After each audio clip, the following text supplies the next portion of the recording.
మంచిర్యాల జిల్లా లక్షటిపేట మండలం కొత్తకొమ్ముగూడెం గ్రామానికి చెందిన బతుల మధుకర్ అనే యువకుడు ఆర్ఎంసీ శ్రీనివాస్ చేసిన వ్యాజ్యం వికటించి బ్రెయిన్ డెడ్తో చికిత్స పొందుతూ మృతి చెందాడని బంధువులు ఆరోపిస్తూ రాస్తారోకో చేశారు. కుటుంబ సభ్యులు చెప్పిన వివరాల ప్రకారం ఇటీవల మధుకర్కు జ్వరం రావడంతో మంచిర్యాలలోని ఓ ప్రైవేటు దవాఖానాలో పరీక్షలు చేయించుకున్నాడు.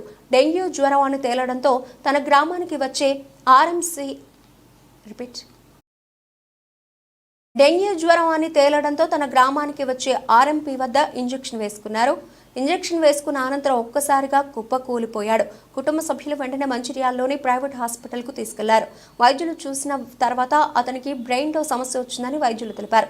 వెంటనే సికింద్రాబాద్లోని ప్రైవేట్ హాస్పిటల్కి తరలించారు. మధుకర్ అప్పటికే కోమాలోకి వెళ్లారని తెలిపారు. వైద్యులు వెంటనే ఐసీయూలో ఉంచి చికిత్స చేశారు.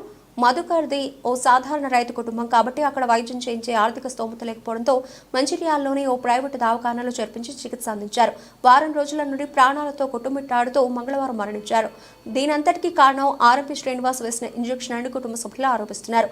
ఆర్ఎంపీ శ్రీనివాస్ పై చట్టరీత్యా చర్యలు తీసుకుని మృతుని కుటుంబానికి న్యాయం చేయాలని మృతుని యొక్క కుటుంబ సభ్యులు జాతీయ రహదారిపై మంగళవారం రాస్తారోకో చేశారు.